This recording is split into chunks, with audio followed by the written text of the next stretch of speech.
autres mouvements astucieux pour que l'as de carreau se trouve sur le dessus. Et voici comment j'ai procédé. Sous le premier as se trouve le deuxième as.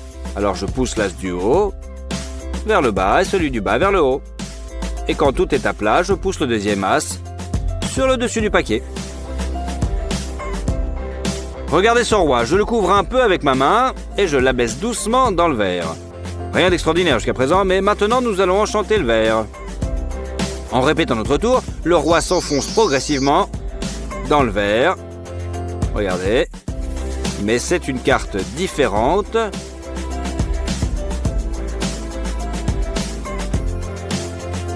Qui se trouve dans le verre.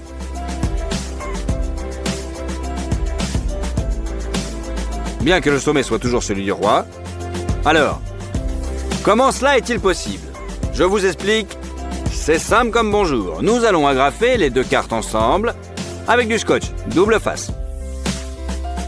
Et lorsqu'elles seront descendues dans le verre, il suffira d'approcher la carte du dessus pour que la carte du dessous soit visible. C'est là tout le secret.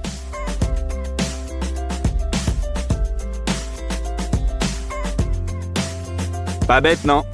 Il n'y a plus qu'à impressionner vos copains. Ou copines. Prenons la carte et commençons à feuilleter les pages rapidement en la laissant tomber à un endroit aléatoire. Par hasard, nous ouvrons le livre et incroyablement, le 9 est tombé sur le 9e chapitre. Le plus difficile, c'est que le 9 se trouvait à l'origine à la page 9. Et nous venons de jeter discrètement la deuxième carte. Lorsque l'on feuillette rapidement les pages, la carte ressort d'elle-même. Comme si elle avait été là. Comment j'ai fait? Essayez de poser une carte sur le verre et de placer une pièce de monnaie sur son bord. La construction tombe. Essayons d'enfoncer davantage la carte, mais la pièce est toujours plus lourde. Versons alors de l'eau jusqu'au bord du verre. Mettez la carte et la pièce. La tension superficielle empêchera maintenant la carte de basculer. Magique. Prenons une carte ordinaire et posons-la sur un verre d'eau. Elle peut supporter son poids et reste immobile.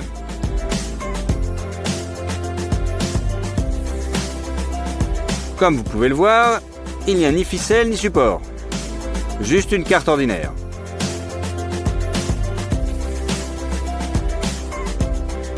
C'est plutôt magique, non? Alors maintenant, le secret. C'est que la carte n'est pas tout à fait ordinaire. Elle est double et sa moitié rétractable sert de point d'appui supplémentaire. Simple comme bonjour. Souvenez-vous de ces deux cartes. Je vais les placer au hasard dans le jeu. Un peu de magie et je retourne le jeu dans l'autre main. Mais ces deux cartes sont toujours dans l'ancienne main. Ce sont les mêmes, n'est-ce pas? Le secret de cette astuce réside dans le fait qu'il y a 2 exemplaires de chaque carte dans le jeu. Lorsque nous avons retiré les premiers exemplaires, les cartes sont restées en haut et en bas du jeu. Un mouvement adroit des doigts lors du lancer de ces cartes reste dans mes mains. C'est tout. Vous avez compris, j'espère? Ou je réexplique? Allez à vous, magicien en herbe.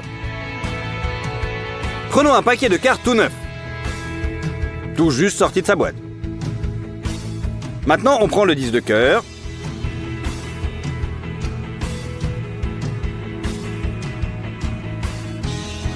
On le place au centre du jeu.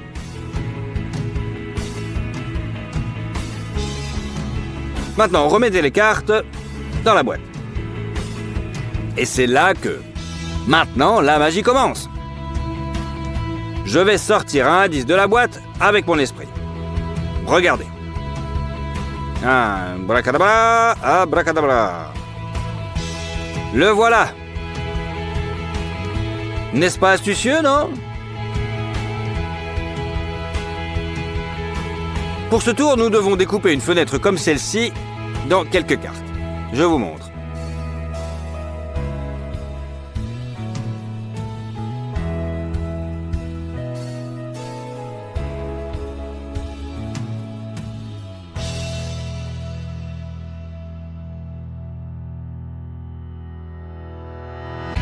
On coupe, on coupe, on coupe, on coupe. Cachez nos cartes à trous avec le reste du jeu et mettez-les dans la boîte. Vous êtes sûrement déjà coupé avec du papier au moins une fois dans votre vie.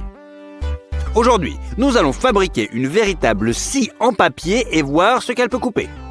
Pour commencer, nous devons découper des carrés de 15 cm de côté dans 3 feuilles de papier ordinaire. Ensuite, à l'aide d'une colle à papier ordinaire, nous fixerons ces carrés ensemble de manière à ce qu'il ne reste aucune boursouflure et que les surfaces soient entièrement recouvertes de colle.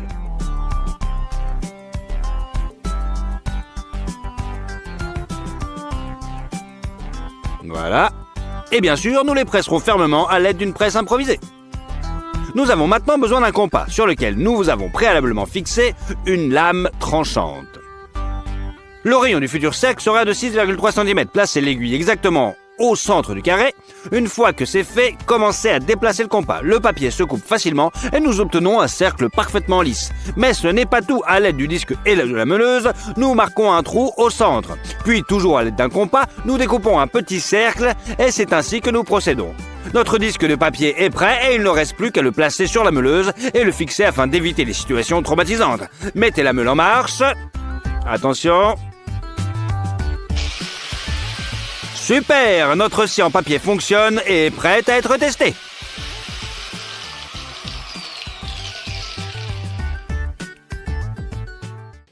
Commençons par quelque chose de simple. Le carton est essentiellement fait de la même chose que le papier. Donc voyons voir si notre scie peut le couper. Hé, le papier scie le carton sans aucune difficulté. Regardez la coupe régulière qu'il laisse derrière lui. Il semble que ce test a été parfaitement réussi. Pas mal, non? Prenons maintenant un crayon. Oh oh, quelques secondes, la scie à papier s'en est occupée. Maintenant, le plastique. Ce bouchon de bouteille. Qu'en est-il si le plastique est plus dense? Allons voir. Pour l'instant, ça fonctionne bien en tout cas.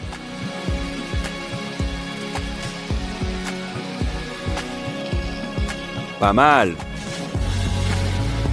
Maintenant, pour un plastique plus dense, pour ce tuyau. Bon, le processus est beaucoup plus lent, bien sûr, mais on commence à voir le résultat. Le papier, bien qu'avec quelques difficultés et manipulations de position, s'en sort avec le tuyau en plastique, conservant une coupe assez lisse, et il reste très peu de sueur de plastique d'ailleurs. Il semble que rien ne l'arrête. Maintenant, un panneau en plexiglas s'avère être un test beaucoup plus simple et notre scie s'en charge en quelques secondes. Voici la tranche ondulée que nous avons obtenue. Pas mal. L'enjeu devient de plus en plus important. Nous avons maintenant une pièce de bois. Ici, il faut déjà consacrer beaucoup plus de temps et d'efforts. Mais on peut voir que les progrès sont notables. Le papier entre dans le bois et continue de le découper. C'est tout simplement incroyable. Même une légère déformation du disque n'arrêtera pas notre scie à papier. On y est presque. Et oui, le bâton de bois est scié sans problème. Attention, c'est un peu chaud quand même. Nous avons maintenant une boule d'élastique. Voyons voir comment la scie à papier va s'en sortir.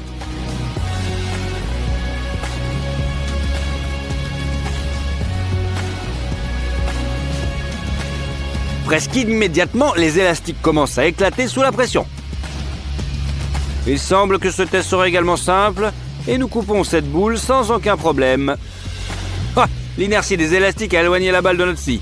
Mais dans l'ensemble, le test a été réussi haut la main. Hop, nous avons coupé la balle en plastique sans aucun problème. Voyons maintenant ce qu'il advient de la noix de coco après une collision avec notre scie à papier.